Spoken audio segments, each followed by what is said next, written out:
11 isn't just an app. It's a community that comes alive offline. Welcome to the Filmfare Glamour and Style Awards.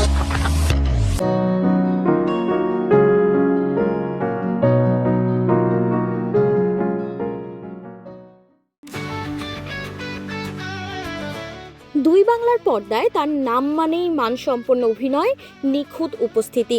কিন্তু জানেন কি, বলিউডের Glamour আর ঝলকও টলাতে পারেনি জয়া আহসানকে। করণ জোহরের সিনেমার প্রস্তাব পেয়েও তিনি সোজা না করে দিয়েছিলেন, নিজে জানালেন সাম্প্রতিক এক পডকাস্টে। উপস্থাপক যখন হঠাৎ ফাঁস করে ফেললেন ধার্মা প্রোডাকশনের ব্লকবাস্টার রকি উর রানী কি প্রেম কাহিনীর জন্য জয়ার নামই প্রথম প্রস্তাব করা হয়েছিল, তখন জয়া রীতিমতো চমকে উঠে হাসতে হাসতে বললেন, এই ছেলেটার সামনে বসা যায় না ভাই, আগে থেকে প্রশ্ন দেখে নেওয়া উচিত ছিল। এরপরেই যোগ করেন, হ্যাঁ এটা একটা অন্যরকম প্রজেক্ট ছিল, কিন্তু পরে আর করা হয়নি, আমি তখন করিনি, যেটা ভাগ্যে থাকবে ঈশ্বরের পরিকল্পনায় থাকবে সেটাই হবে। অভিনেত্রীর এই সংযম আর আত্মবিশ্বাসী যেন তার সাফল্যের মূল রহস্য।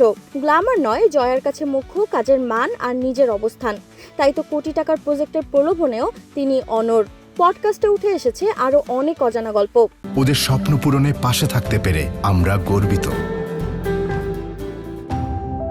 জয়া বলেছেন, অমিতাভ বচ্চন, সালমান খান, বিদ্যা বালান সহ অনেক বলিউড তারকার সঙ্গেই তার ব্যক্তিগত পরিচয় আছে। এমনকি রাজকাহিনী দেখে বিদ্যা বালান তাকে ফোন করে বলেছেন, তুমি দুর্দান্ত। জয়া জানান, একবার বিশ্বকাপ দেখতে গিয়ে অমিতাভ ও অভিষেক বচ্চনের পাশে বসেছিলেন তিনি। ক্রিকেট প্রেমী জয়া সেলিব্রিটি ক্রিকেটেও খেলেছেন, যেখানে তার টিমমেট ছিল মালাইকা অরোরা আর ইউসুফ পাঠান। লন্ডনের বাকিংহ্যাম প্যালেসের সামনে হওয়া সেই টুর্নামেন্টে বাংলাদেশের প্রতিনিধি হিসেবে ছিলেন নায়করাজ রাজ্জাক ও জয়া আহসান, এক ফ্রেমে দুই প্রজন্মের দুই তারকা। বলিউডে এখনো পা না রাখলেও জয়া আহসান নিজেই আজ এক প্রতিষ্ঠিত নাম।